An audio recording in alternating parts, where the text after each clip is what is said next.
দেশ জুড়ে এলপিজি সংকট দিন দিন তীব্র আকার ধারণ করায় বিপাকে পড়েছেন সাধারণ ভোক্তারা। সময়মতো গ্যাস সিলিন্ডার না পাওয়া, দাম বৃদ্ধি এবং সরবরাহ অনিশ্চয়তার কারণে অনেক পরিবার বিকল্প রান্নার ব্যবস্থার দিকে ঝুঁকছেন। এরই মধ্যে নতুন করে জনপ্রিয় হয়ে উঠেছে সিমেন্টের তৈরি চুলা। কারিগর ও ব্যবসায়ীদের সঙ্গে কথা বলে জানা গেছে, সিমেন্টের তৈরি চুলা বহু বছর ধরেই ব্যবহার হয়ে আসছে। তবে এলজিপি সংকট শুরুর পর এ ধরনের চুলার চাহিদা হঠাৎ করেই বেড়ে গেছে। কাঠ, খড়, লাকড়ি কিংবা কয়লা ব্যবহার উপযোগী এসব চুলা কম খরচে তৈরি করা যায় এবং দীর্ঘদিন ব্যবহার করা সম্ভব হওয়ায় ক্রেতাদের আগ্রহ বাড়ছে। বর্তমানে বাজারে সিমেন্টের তৈরি চুলার রয়েছে বিভিন্ন ধরন। ছোট ও সাধারণ চুলা পাওয়া যাচ্ছে 400 থেকে 600 টাকার মধ্যে। আবার একাধিক মুখ বিশিষ্ট উন্নত নকশার ও টেকসই চুলার দাম 1500 টাকা থেকে শুরু করে 3000 টাকা পর্যন্ত। চাহিদা অনুযায়ী অনেকে নিজের বাড়ির জন্য বিশেষ মাপ ও ডিজাইনের চুলাও তৈরি করে নিচ্ছেন। কামরাঙ্গীরচর নারুন্দা এলাকার সিমেন্টের চুলা তৈরির কারিগর আব্দুল মান্নান জানান, আমরা অনেক বছর ধরেই এই চুলা তৈরি করছি। আগে তেমন বিক্রি হতো না, কিন্তু এখন এলপিজি সংকটের কারণে প্রতিদিনই নতুন অর্ডার পাচ্ছি।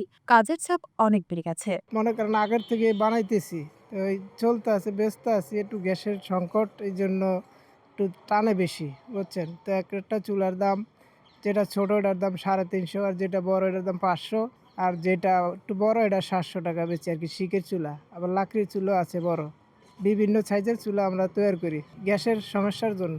গ্যাস নাই, সিলিন্ডার শুরু হয়ে গেছে, ভাত খেতে পারে না, অর্ডার দেয়, কাঁচাই লয়ে যায়, শুকায় নাই কই, তারপরে উড়ে লয়ে যায়, বাংলে আমাকে আমাকে ভাঙবো, বাসায় নিয়ে ঠিক করে এলো।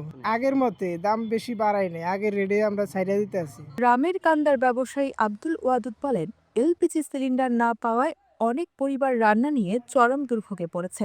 ফলে তারা বাধ্য হয়েই বিকল্প সমাধান হিসেবে সিমেন্টের চুলা কিনছেন। চুলার জায়গায় বিক্রি করছি 400, এখন 400 বিক্রি করি। বিক্রি হয় বেশি, কিন্তু আমি চেষ্টা করলে 450-500 রাখতে পারি, কিন্তু আমার দরকার নেই। আমি 400 বিক্রি করি। বাইরের থেকে যে চুলাগুলো আনতেছি ওগুলা 1000 টাকা করে মনে করে আগে বিক্রি করছি, এখনও তাই বিক্রি করতেছি।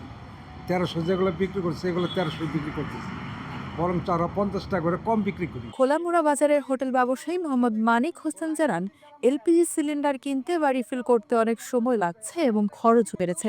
বাসায় রান্না হচ্ছে না, হোটেলের খাবারের উপর নির্ভরশীল হতে হচ্ছে। কিন্তু হোটেলেও এলপিজি পাচ্ছি না, টাকা আছে, গ্যাস নেই। বাসায় আলু সিদ্ধ করে ভাত খেয়েছি।